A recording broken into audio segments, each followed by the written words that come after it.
Hello everyone, it's Jamal Thomas. Welcome to the Progressive Soapbox. This video is going to have to be magnificently quick because my wife is rushing me and we need to get out the house. We need to go somewhere. But I want to do this before I leave. Good, the sound is good.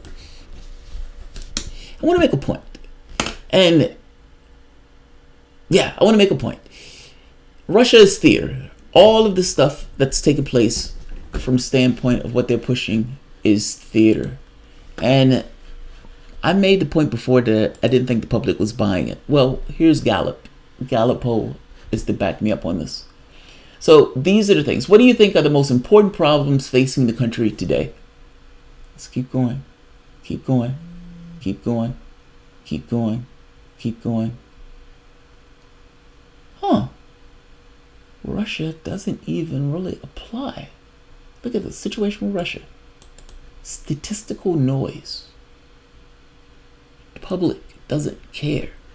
There are other things that are impinging upon the public that they care about more. Now, I want to make a simple point.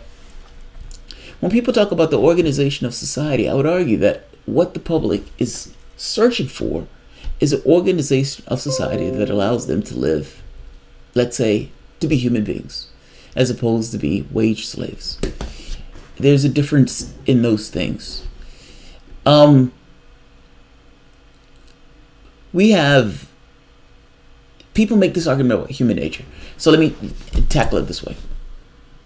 I've heard people make the argument that, well, you could never have a society where people other than this capitalistic society because of human nature.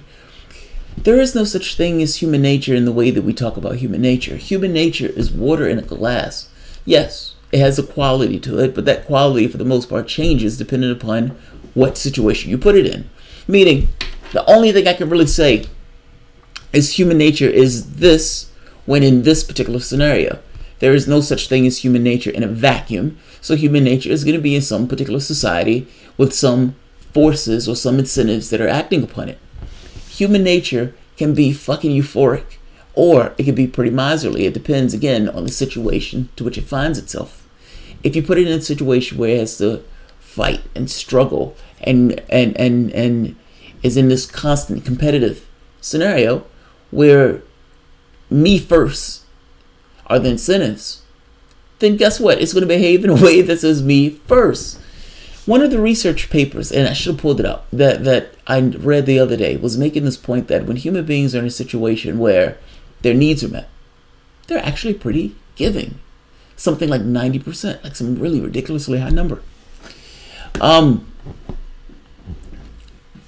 that being said, what we see as what we consider to be normal is human nature in a capitalistic system.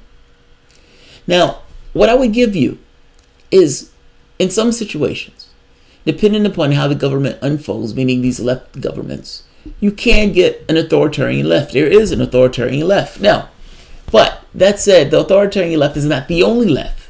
There is also a left that doesn't necessarily function in those ways. The argument is often made that, oh, this is going to be bureaucracy and all of these people are going to get all this power and these people are going to use this power in ways and you don't want to get another Stalin. Fair enough. I don't want to get another Stalin. By the same token, if I agree with you and said that, yes, when people get large amounts of power, they behave in poor ways with that power, why do we allow the same thing to take place in a capitalistic system? One small percent minority has access to all of these resources. And why do we expect them to behave good with those resources? I don't quite understand it. I would agree that human nature can be pretty bad, but human nature is given the potential or incentives to be bad. So why do we allow that? We allow people to work in these totalitarian governments, which we call companies, in which case they give their labor for 50 hours of the day, 40, 50 hours. And through propaganda, we tell them that they're free.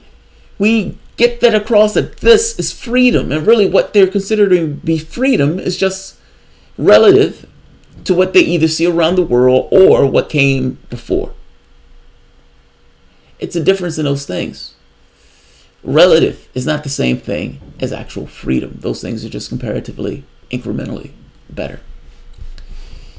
The thing I want to put forward is, if we believe that people who get a large amount of power, and when people get those power, they become somewhat detached from the reality of the people who which they're using that or lauding that power over, then stop allowing individuals to get that much power.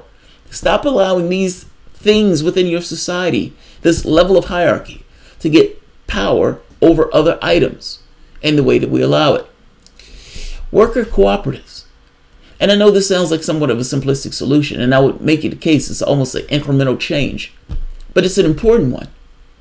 This idea of having workers to own the means of production is an extraordinarily important change. In the same way that kings and queens were thought to be the requirement of a particular society, and nobody understood, oh, we can't go without the king and the queen. CEOs, plutocrats, oligarchs, I would argue the same.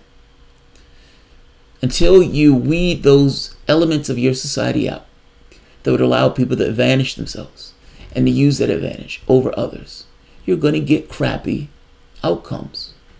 A decentralized society, and I'm saying decentralized only to the degree that's necessary, meaning if you can justify the experience, then you justify it.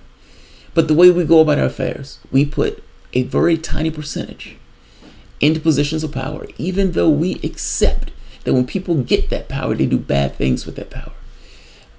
That needs to change. One small step towards making that change: worker owning the means of production. From the standpoint of the left making the argument, would you like more autonomy in your job? Yes. Would you like more pay in your job? Yes. Do you believe that you want your surplus labor going to the CEO? No. Hey, come on aboard. Come on aboard. All right, I'm going to leave this here, and I'm going to end this. Look, I think Chomsky is right on this. More of an anarchist view of the world is probably the more right view from the standpoint of the way we go about our affairs if we want to have more freedom in our society. So I'm going to end this here because I hear the wife leaving me.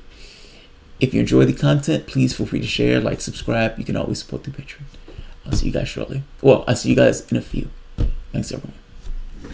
And let's end this. And